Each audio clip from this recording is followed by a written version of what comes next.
इतिहास में ना कुछ दिन ऐसे होते हैं जो किसी भी देश का मुकद्दर हमेशा हमेशा के लिए बदल देते हैं। तो आज हम एक ऐसे ही दिन की कहानी में चलेंगे, एक ऐसी कहानी जो जुल्म से आजादी और एक नई उम्मीद के पैदा होने की है। चलिए समय में थोड़ा पीछे चलते हैं। तारीख थी 10 मई 1994, जगह प्रिटोरिया, दक्षिण अफ्रीका।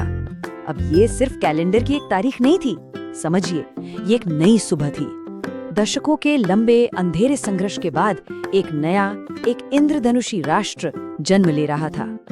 अपने उद्घाटन भाषण में नेल्सन मंडेला ने भविष्य के लिए एक नई उम्मीद जगाई। उन्होंने इसे सिर्फ एक जीत नहीं बल्कि एक गौरवशाली मानवीय उपलब्धि कहा।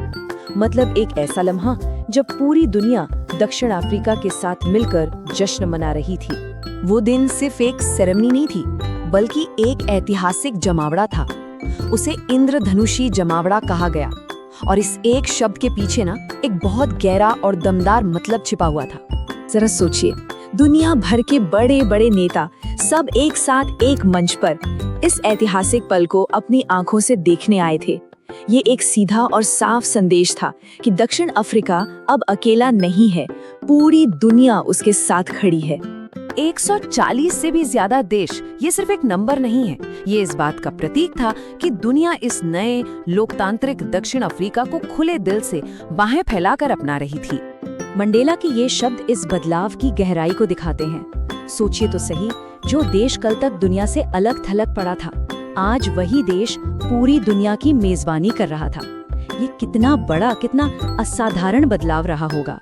लेकिन सवाल ये है कि ये ऐतिहासिक समारोह हो कहाँ रहा था, क्योंकि जगह का चुनाव वो अपने आप में एक बहुत बड़ा संदेश दे रहा था। ये समारोह प्रिटोरिया की यूनियन बिल्डिंग्स में हो रहा था। हाँ, वही जगह जो दशकों तक श्वेत वर्चस्व का, जुल्म का गढ़ हुआ करती थी। और आज उसी दमन के प्रतीक पर एक ऐसे राष्ट्र की नींव रखी जा रही थी जो सभी रंगों और नस्लों का सम्मान करने वाला था। सच कहूँ तो ये अतीत पर भविष्य की एक शानदार जीत थी। मंडेला ने रंग भेद को असाधारण मानवीय आपदा कहा था। ये कोई राजनीतिक सिस्टम भर नहीं था, ये एक जहर था। एक ऐसा जहर जिसने देश की रूह पर एक गहरा और कभी न भरने वाला घाव छोड़ दिया था। तो सवाल उठता है कि भाई, इतने गहरे जख्म के बाद ये नई सुबह आखिर आई कैसे? इसका जवाब छिपा है उन अनगिनत हीरो के साहस में जिन्होंने इस एक दिन के लिए अपनी पूरी जिंदगी लगा दी। मंडेला का मानना था कि जुल्म और क्रूरता की उन्हीं गहराइयों से ओलिवर टैम्बो और वॉल्टर सिसलू जैसे असाधारण नेता निकले। ये एक कड़वी सच्चाई है कि कभी-कभी सबसे महान नायक सबसे बुरे वक्त में ही पैदा होते हैं। अपने इन्हीं साथियों के साथ रहकर मंडेला ने हिम्मत का असली मतलब सीखा कि बहादुर वो नहीं होता जिससे डर ही ना लगे। अरे नहीं, बहादुर तो वो होता है जो अपने डर पर जीत हासिल कर ले। और मजे की बात यह है कि मंडेला के लिए आज़ादी का मतलब हमेशा एक जैसा नहीं रहा। बचपन में आज़ादी का मतलब था रात में बाहर घूमना फिरना। फिर जब वो जवान हुए तो आज़ादी का मतलब हो गया अपना भविष्य बनाना। लेकिन बहुत जल्द उन्हें ये एहसास हुआ कि उनकी अपनी आज़ादी तो बस एक छलावा है, जब तक कि उनके सभी लोग आज़ाद नहीं हो जाते। और सबकी आज़ादी की यही भावना उद्घाटन वाले दिन हर तरफ दिख रही थी। उस दिन के जो प्रतीक थे वो गवाही दे रहे थे कि ये जीत किसी एक की नहीं बल्कि सबकी थी, एक साझा जीत थी।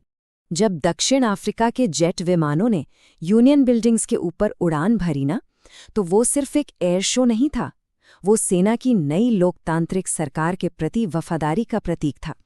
और विडंबना देखिए कि जो जनरल कुछ साल पहले तक उन्हें गिरफ्तार करते थे, आज वही उन्हें सैल्यूट कर रहे थे। और फिर एकता का एक और जबरदस्त प्रतीक सामने आया। उस दिन 2 राष्ट्रगान गाए गए, नकोसी सिकिलेल ई अफ्रीका और डाई स्टेम। एक जिसे श्वेत लोग अपना मानते थे और दूसरा जिसे अश्वेत लोग। लेकिन उस दिन दोनों समूहों ने एक दूसरे के गान को अपनाया। वो गीत जो कभी नफरत का प्रतीक हुआ करते थे, अब एकता का संगीत बन चुके थे। मंडेला ने इस बात पर बहुत जोर दिया कि ये जीत सिर्फ दक्षिण अफ्रीका की नहीं है। नहीं, ये न्याय की, शांति की और हर इंसान के सम्मान की एक साझा जीत है। तो इस नई आज़ादी का भविष्य क्या था? अपने भाषण के आखिर में मंडेला ने एक नए दक्षिण अफ्रीका के लिए अपने वादों को पूरी दुनिया के सामने रखा। उन्होंने कसम खाई कि उनकी सरकार हर नागरिक को गरीबी, दुख तकलीफ और हर तरह के भेदभाव के बंधन से आज़ाद करेगी, क्योंकि वो जानते थे कि राजनैतिक आज़ादी मिलना तो बस पहला कदम है, असली आज़ादी की लड़ाई तो अब शुरू हुई थी। ये भरोसा आया कहाँ से?